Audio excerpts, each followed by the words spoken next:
It's time for a daily dose of Cope, and Chichi Kachiyama is at the correspondence desk. The face that she's about to eat is saying, "I voted for you. Why is ICE taking my family?" And yes, that is a prelude for what is coming. Trump supporting military veteran's wife detained after overstaying her visa. A United States combat veteran and Trump voter has told Newsweek his wife was detained by federal immigration agents at the Nogales port of entry while attempting to renew her in-country travel permit. Eddie J. Rosa, is this a MAGAtino? Eddie J. Rosa, 43, a USPS electronics technician and veteran of the U.S. Marine Corps, U.S. Army Reserves, and the Ohio National Guard, said his wife, Maria Alexandra Blancard Marquez, was arrested on August 11th. The Department of Homeland Security told Newsweek that Blancard Marquez was detained due to a visa overstay and allegedly lying to Customs and Border Protection. Rosa, who served in the Operation Iraqi Freedom and Operation Enduring Freedom, described his wife being handcuffed, perp-walked, and paraded in front of the public like a common criminal. "My wife has absolutely no criminal record of any kind in this country or Mexico. As a fervent believer in our constitutional republic, I felt violated and disrespected," Rosa told Newsweek in a statement. "I've answered my country's call and I will not hesitate to do so again. But this is my wife. This is me. This is affecting me. This was not only disrespectful, but also a slap in the face to my family. The CBP officer who detained her behaved less than professionally," Rosa said. This part right here is why I have no sympathy for these people. The veteran said he does not regret his vote for President Donald Trump. This is the reason why I know that they would vote for this again. He would vote for his wife to be detained and deported again, even if he knew what was going to happen. That's the reason why I feel no sympathy for these people. It says Trump ordered his administration to remove millions of migrants without legal status and enforce stricter punishments on visa overstays. The administration is enacting plans to carry out what it describes as mass deportations and maintains that anyone living in the country unlawfully is a criminal. I had to get to this part. Rosa, a fully disabled veteran, said the family is devastated by her detention. "She's my caretaker. She's my only support system," he said. Rosa said her 13-year-old son hasn't been able to go to school. His wife's sister, Adriana Blancard, told Newsweek she has been searching for a therapist for the child. So he sounds like he's a MAGAtino, and he's disabled and a veteran. All these people that Trump and his administration do not give an F about, but he still voted for Donald Trump. Well, this is what he voted for.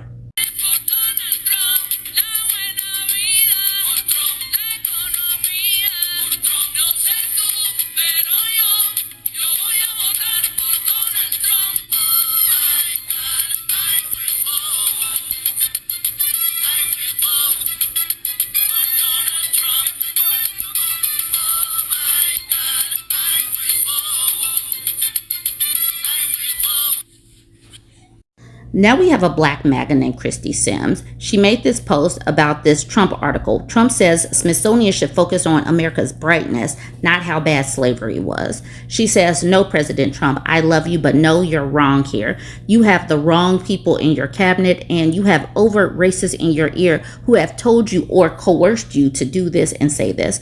Everything isn't woke. As a Christian and as a black American conservative Republican woman, I must speak to the truth. To downplay it, deny it, or not to consider it as nefariously evil would imply that it never happened, and to try to erase it. Duh. That's the reason why they keep calling everything woke, to whitewash stuff." She continues though.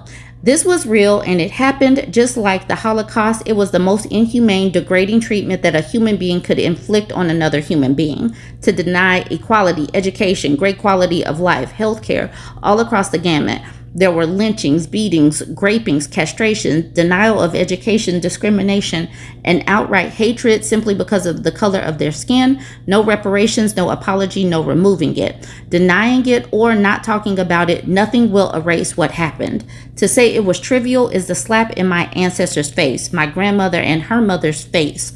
My ancestors were brought here against their will and was treated so terribly. They will have to give an account to God for what they put those people through, and nothing can change that. Nobody on the face of the earth besides the Jewish people endured such horrible slavery. What you need to do is change your heart and your influence. You need to get away from racist people. Okay, MAGA is racist. You need to get away from racist people in your cabinet who has tainted and poisoned your view on Black people. Do these people live in Delulu land? You need to accept Jesus truly in your heart and let him feel like touch, feel it with his love, and you need to keep that there. These people are delusional. Now we're doing one of these, how it started, how it's going. So this is titled, He is Only Cutting Fraud. Wait up, don't cut my benefits, please. Only theirs, right, Persephone? So Elaine back in February posted this. It says Medicaid provides healthcare coverage to 1 in 5 Americans, more than 70 million people, including 40% of all children and 60% of all, nursing home recipients. And back in February, Shirley actually believed what the Trump administration was saying he is only cutting fraud. Wake up, lefty. And then now she's coming into reality. Shirley in August says, cut New York out as a state as well as California. They cater to illegal immigrants, not citizens. Cutting out New York and California would be dumb. Cut them out. Like if they secede from the country, red states would go under because California and New York are donor states, whereas red states are welfare states and impoverished states. But let's get to the how it's going part. Tanya says, give the seniors their own car so they can buy pop if they want to. They worked their whole lives and paid into the system just to receive peanuts, so they can't have anything on Social Security. Seriously, why punish them? They're old. Let them have it. And Shirley says, yes, I worked from age 7 my whole life, now 81. Filling out more and more paperwork to get a little money for food. Yes, I'm doing what the government says. So she needs some money because she's poor MAGA. And then on August 20th, she says, I'm 81 and would be homeless. That is not right, Trump, and I voted for you. Bull. So poor MAGA, and she's poor MAGA and she's old MAGA. So she's going to have to try to figure out how she's going to get a job at 81. We the People says, I will say it again, not all people on SNAP benefits are on it to live on it. Some are put on it due to the fact that their bodies took and now they're forced to be on it or they can't live. I'm 54 years old. I have Meniere's disease and I also have early onset vascular, maybe disease, I don't know. But Shirley at the bottom says, I'm 81, retired and filling out paperwork for a little food. Some I know only get $20 per month. They say it's not worth it. Very sad indeed. But when you cut benefits, it's going to be cut across the board. They don't give a damn if you're MAGA or not. They're cutting it for people. Elderly, kids, disabled, vets, all of that is getting cut. And now let's just go ahead and talk about food, because you already know I think that Farmers for Trump is one of the dumbest voting blocks for Trump, but they are getting screwed in about 4 or 5 different ways. So this story from yesterday says this is going to end us. Florida growers warn Trump he's taken out farming.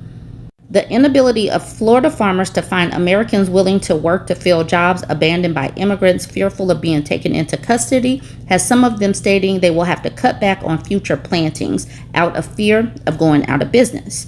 According to a report from NPR, those farmers have suffered losses of almost half of their seasonal workers and can't afford to replace them with H-2A visa workers, as has been suggested by Donald Trump administration officials. According to the report, farmers NPR spoke to called this idea ludicrous. Many said they are paying well above the minimum wage, and yet they have gotten few American-born job applicants. John Walt Boatwright, Director of Government Affairs at the American Farm Bureau, agreed and explained, the interest and willingness to work on farms has not been there. It hasn't been there for a long time.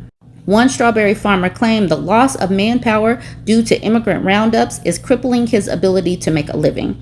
The government is taking out farming. This is going to end us. I'm drastically cutting down production next year to 35% of what I usually do. Jeb Smith, president of the Florida Farm Bureau Federation, agreed and stated consumers should be alarmed. I think the American consumer ought to be concerned about food being a national security issue. Anytime there is a threat to not getting safe, affordable, and abundant food supply, it should be concerted to the American public. We do not want to be dependent on foreign countries for our food. That could be a very devastating reality. That is a very dangerous thing to dabble with. But they knew that he was going to be deporting their labor, and they still voted for him. They voted for him even though he said he was going to put on tariffs. They earned this, and now we're all screwed. $49.5 billion is how much it is estimated for us to have a trade deficit in agriculture in 2025, which is farming and cattle ranching. $49.5 billion loss to farmers who voted for Donald Trump again. Yes, he did screw them over his first term. And the first term, he actually bailed them out. So far, it doesn't look like he's bailing out any farmers or any MAGA that has voted for him. So $49.5 billion loss just for 2025. But wait, there's more. All these countries that thought, oh, I only trade with the United States of America, and they've moved to other countries. They've made trade deals with other countries. It's like you switching a restaurant and you never go back. So 49.5 billion so far is an estimate. It's an estimate. So this is a farmer's FAFO getting everything they voted for.